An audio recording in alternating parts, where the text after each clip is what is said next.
दूसरा इतिहास अध्याय 28। आहाज का राज्य।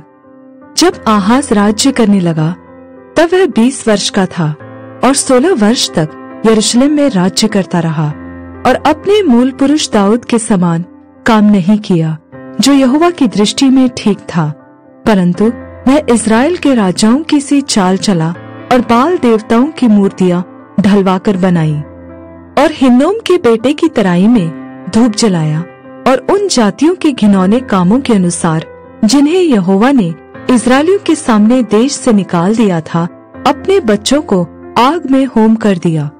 ऊंचे स्थानों पर और पहाड़ियों पर और सब हरे वृक्षों के तले वह बलि चढ़ाया और धूप जलाया करता था। यहूदा पर आक्रमण।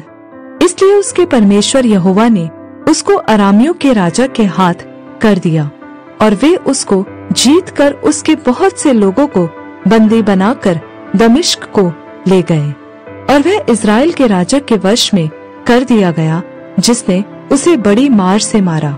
रमल्याह के पुत्र पेकह ने यहूदा में एक ही दिन में 1,20,000 लोगों को, जो सब के सब वीर थे, घात किया, क्योंकि उन्होंने अपने पितरों के परमेश्वर यहोवा को त्याग दिया था। जिक्री नामक एक एप्रैमी वीर ने मासेया नामक एक राजपुत्र को और राजभवन के प्रधान अजरिकाम को और एल्काना को, जो राजा का मंत्री था, मार डाला। नबी ओदेद। इस्राएली अपने भाइयों में से स्त्रियों, बेटों और बेटियों को मिलाकर 2 लाख लोगों को बंदी बनाकर और उनकी बहुत लूट भी छीन कर सामरिया की ओर ले चले। परंतु वहां ओदेद नामक यहोवा का एक नबी था। वह सामरिया को आने वाली सेना से मिलकर उनसे कहने लगा, सुनो, तुम्हारे पितरों के परमेश्वर यहोवा ने यहूदियों पर झुंझलाकर उनको तुम्हारे हाथ कर दिया है और तुमने उनको ऐसा क्रोध करके घात किया जिसकी चिल्लाहट स्वर्ग को पहुंच गई है। अब तुमने ठाना है कि यहूदियों और यरूशलेमियों को अपने दास दासी बनाकर दबाए रखो। क्या तुम भी अपने परमेश्वर यहोवा के यहाँ दोषी नहीं हो?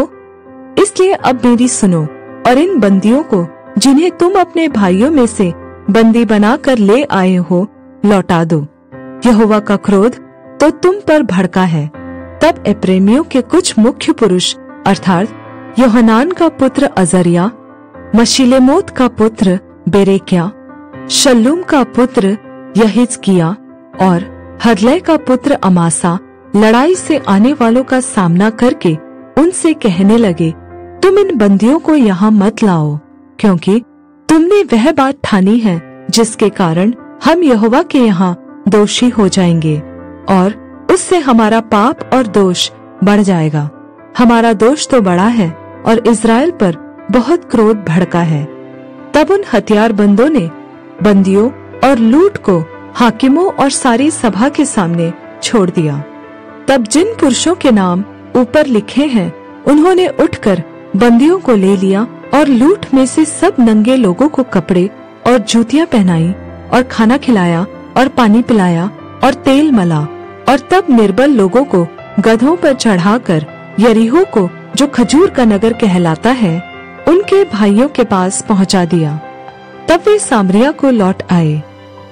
आहाज का अश्शूर से सहायता मांगना।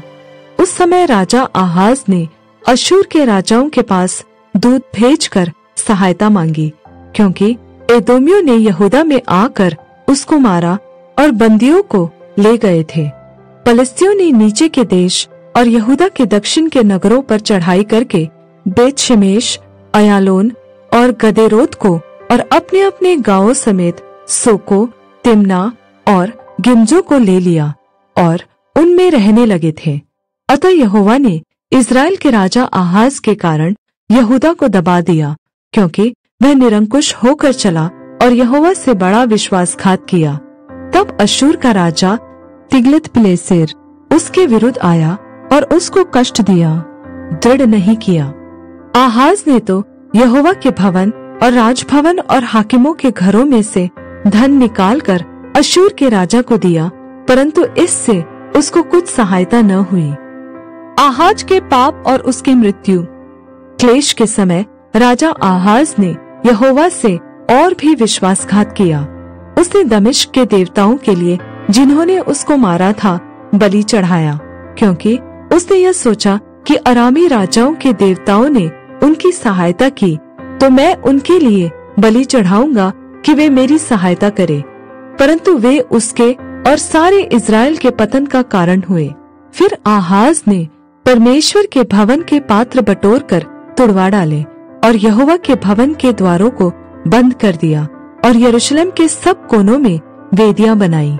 यहूदा के एक एक नगर में उसने पराये देवताओं को धूप जलाने के लिए ऊंचे स्थान बनाए और अपने पितरों के परमेश्वर यहोवा को रिस दिलाई।